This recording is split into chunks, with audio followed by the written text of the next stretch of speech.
Hello friends, स्वागत है आप सभी को हमारे यूट्यूब चैनल पर। तो आज की इस वीडियो में हम देखने वाले हैं क्लास 9th मैथ के प्रश्नावली 11.4 का क्वेश्चन नंबर 6 और क्वेश्चन नंबर 7 को इस वीडियो में हम लोग कंप्लीट करेंगे। तो देखिए क्वेश्चन नंबर 6 क्या कहा गया है। कहा है कि एक अर्धगोलाकार टंकी 1 सेंटीमीटर मोटी एक लोहे की चादर से बनी है।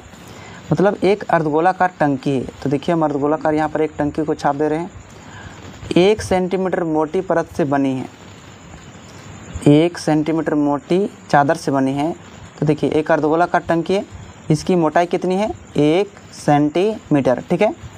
यदि इसकी आंतरिक त्रिज्या बोले तो यहाँ से लेकर यहाँ तक, बाहर तक नहीं, यहाँ से लेकर यहाँ तक 1 मीटर है, तो इस टंकी के बनाने में लोहे का आयतन ज्ञात कीजिए। मतलब लोहे का आयतन कहाँ कहाँ लगा होगा। देखिए लोहा तो यहाँ पर प्रयोग किया गया होगा, यहाँ से लेकर यहाँ से यहाँ तक, केवल लोहे का आयतन आपको ज्ञात करने के लिए कहा गया।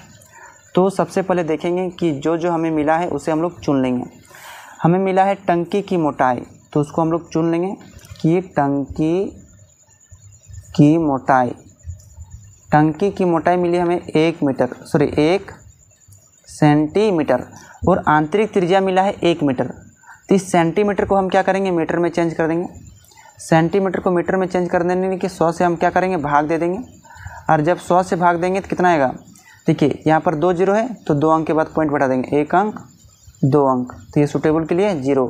तो 0.01 मीटर आपका क्या हो गया, आपका मोटैया निकल गया लोहे की। और आंतरिक त्रिज्या दे रखा हमें 1 मीटर, तो लिखेंगे आंतरिक त्रिज्या बराबर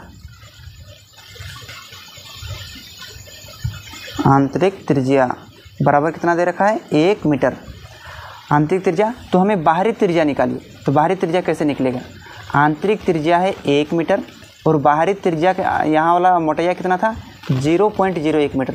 तो यहाँ से लेकर यहाँ तक टोटल हम निकालेंगे, तो ये हो जाएगा बाहरी त्रिज्या। तो लिखेंगे बाहरी त्रिज्या बराबर, तो बाहरी त्रिज्या कितना निकल जाएगा, हम आंतरिक त्रिज्या में इसकी मोटैया को जोड़ देंगे तो बाहरी त्रिज्या निकल जाएगा। आंतरिक त्रिज्या को मान लेते हैं R1 और बाहरी त्रिज्या को मान लेते हैं R2। तो इसको जोड़िए कितना आएगा 1.01 मीटर आ जाएगा आपका बाहरी त्रिज्या। अब क्वेश्चन में कह रखा है कि इसका लोहे का आयतन ज्ञात कीजिए। तो लोहे का आयतन कैसे निकलेगा, पूरा बाहरी भाग के आयतन में से आंतरिक भाग के आयतन को घटा देंगे। मतलब ये वाला क्या हो जाएगा, घट जाएगा, तो केवल लोहे का आयतन बचेगा। तो यहाँ हम लिखेंगे इसीलिए लोहे की आयतन बराबर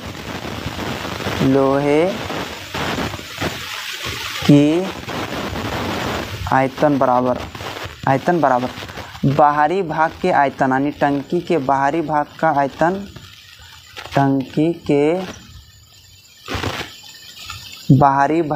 आयतन, माइनस, यहाँ हम क्या करेंगे माइनस, घटाएंगे तब ना आएगा, माइनस आंतरिक भाग का आयतन। अब किसके, टंकी के आंतरिक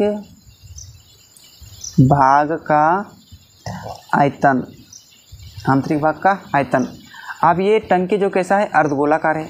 तो अर्धगोलाकार के टंकी का आयतन क्या होता है 2/3 पाई r³। ये है बाहरी भाग। तो बाहरी भाग के लिए हम क्या माने हैं R2, तो यहाँ देंगे R2 माइनस है आंतरिक भाग का आयतन। तो आंतरिक का क्या होगा 2/3 पाई r³। और आंतरिक के लिए हम R1 का प्रयोग किए हैं, यहाँ R1 का क्यूब करेंगे। अब ये दोनों में कुछ कॉमन मिलेगा, तो कॉमन ले लेंगे। तो 2/3 का 2/3, ये 2/3 कॉमन है, पाई और पाई भी कॉमन है। R1 और R2 अलग अलग मान है, इसलिए R2 का क्यूब माइनस R1 का क्यूब। अब मान को पुटिंग कर देते हैं, 2/3 और गुना पाई का मान जो होता है 22/7। R2 का मान, देखिए R2 का मान अभी 1.01 और R1 का मान 1। तो यहाँ पर हम मान को रख देंगे, तो R2 का मान हो जाएगा 1.01 का क्यूब माइनस R1 का मान था 1, तो 1 का क्यूब। तो चलिए इसको गुना कर देते हैं, तो 2/3 का इसको भी रहने देते हैं, 22/7 का 22/7। अब 1.01 का क्यूब है, मतलब इसको 3 बार गुना करना पड़ेगा। 1.01 गुना 1.01, तो 1 एकम 1, 0 का 0, 1 एकम 1, 0 0 1, फिर 1 0 1, तो जोड़िए 1 0 0 0 0 होगा, इसमें केवल 0 0 होगा, और 1 0 1, तो 1 0 2 0 1। फिर और एक बार गुना करेंगे, यहाँ 2 अंक और 2 अंक, 4 अंक के बाद पॉइंट हो गया। और एक बार गुना करेंगे क्योंकि इसके पावर में 3 है, तो 1.01। चलिए गुना करते हैं, 1 0 2 0 1 0 0 0 0, 4 0 हो गया और 0 हो जाएगा। फिर 1 0 2 0 1 जोड़ते हैं, 1 0 3 0 3 0 1, और यहाँ 4 और यहाँ 2 अंक के बाद पॉइंट, तो हो गया 6 अंक के बाद पॉइंट, तो आया कितना 1.0303001 माइनस 1 का क्यूब करेंगे तो 1। अब चलिए ये 2/3 का 2/3 गुना 22/7 का गुना 22/7। अब इसको घटाते हैं, 0.0303 में घटाएंगे तो इसको 1 यहाँ से घट जाएगा, तो कितना बचेगा घटाएंगे तो 0 0 घट जाएगा, तो यहाँ बचेगा 1.03030, तो निकला 0.0303001। यहाँ ब्रैकेट हटेगा तो क्या बैठेगा, गुना बैठेगा। अब यहाँ कुछ नहीं करना है, ऊपर ऊपर केवल गुना करना है क्योंकि इसके नीचे कुछ नहीं तो 1 है, और नीचे नीचे गुना करना है और भाग दे देना है। तो चलिए गुना करके भाग देते हैं, तो 22 गुनी 2 करने कितना आएगा 44। 44 को इसके साथ हम गुना करेंगे, तो देखिए इसके साथ हम क्या करेंगे, 44 को गुना कर देते हैं। 4 एकम 4 0, 4 तिया 12 के 2 हाथ में 1, 4 0 0 हाथ में 1, और 4 तिया 12 के 2 हाथ में 1, 4 0 0 हाथ वाला 1, और 4 का 0 हो गया। फिर 4 से गुना करेंगे तो वही आएगा, सेम टू सेम आएगा। अब आराम से दे के गुना कर लीजिएगा, 4 का 4, 4 का 4, 2 कम 2, 2 और 1 3, 3 2 और 1 3, 2 और 1 3, 1 का 1, 0 का 0। अब 6 अंक के बाद पॉइंट था, तो यहाँ हम 6 अंक के बाद पॉइंट बढ़ा देंगे, तो आया 1.33244, और नीचे 7 दिया कितना हो जाएगा 21 आ गया। आप इसे क्या करेंगे, हम लोग भाग दे देंगे, तो इसे भाग दे के देखेंगे तो आप लोग का आंसर आएगा 0.06348, और भी कुछ आएगा। अब ये आपका लगभग में हो जाएगा, अब ये मीटर है तो मीटर क्यूब। अब आंसर जो होता है लगभग में ही आएगा, क्योंकि दशमलव वाला भाग पूरा पूरी कटता नहीं है, तो ये आंसर आप लगभग में दीजिएगा और यही आपका आंसर हो जाएगा। तो इस प्रकार से क्वेश्चन नंबर 6 कंप्लीट हुआ। चलिए आप देखते हैं क्वेश्चन नंबर 7 को। 7 नंबर में कहा है कि उस गोले का आयतन ज्ञात कीजिए जिसका पृष्ठीय क्षेत्रफल 154 सेंटीमीटर दिया है। आपको गोले का आयतन निकालने के लिए कहा गया है। आपको दिया है कि गोले का पृष्ठीय क्षेत्रफल आपको दिया गया है, कहा है ना कि जिसका पृष्ठीय, तो किसका पृष्ठीय, गोले का।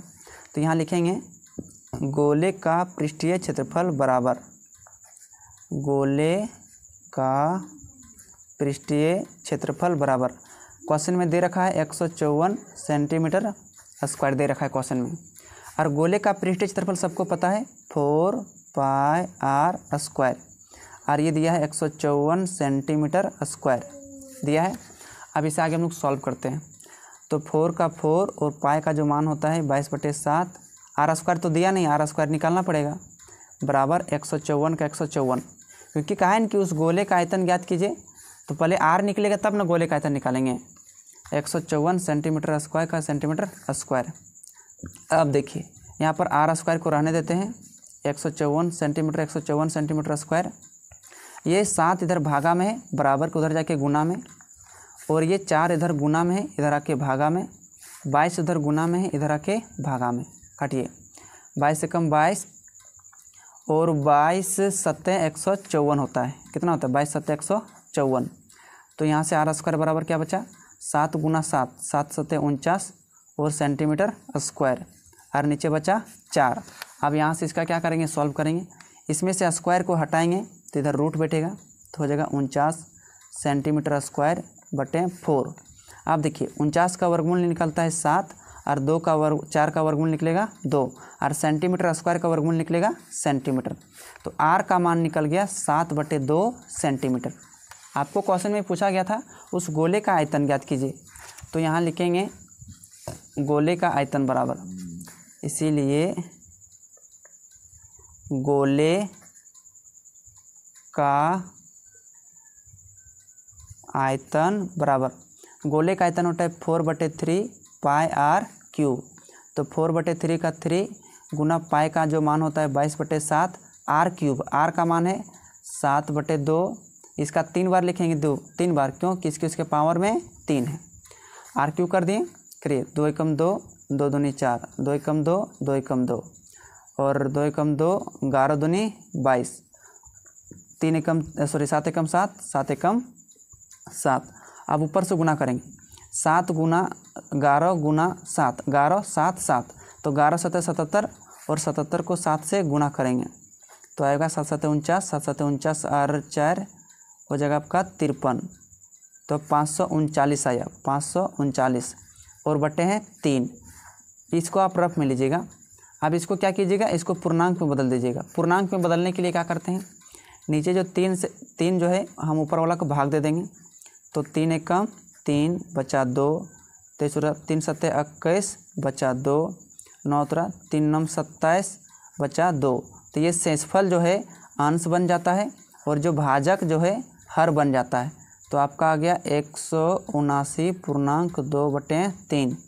आयतन था अर्था सेंटीमीटर, तो सेंटीमीटर क्यूब आंसर हो जाएगा। तो ये क्वेश्चन नंबर 6 भी यानी 7 नंबर भी कंप्लीट हुआ। तो सबसे पहले इसका त्रिज्या निकालेंगे। त्रिज्या निकालने के लिए क्वेश्चन में आपको दे रखा था इसका पृष्ठीय क्षेत्रफल, तो इसे आप फॉर्मूला बैठाएंगे, इससे r निकलेगा। जब r निकल जाएगा तो इसके बाद आराम से आप गोले का आयतन निकाल सकते हैं। तो क्वेश्चन नंबर इस प्रकार से 6 और 7 इस वीडियो में कंप्लीट किए। उम्मीद करता हूँ कि इस दोनों क्वेश्चन को आप आसानी तरीके से समझ गए होंगे। अगर यह वीडियो आपको अच्छा लगा तो एक लाइक कीजिएगा और चैनल पर आप नए हैं तो चैनल को सब्सक्राइब करके बेल आइकन को प्रेस जरूर कीजिएगा। मिलते हैं अगले वीडियो में, तब तक के लिए धन्यवाद।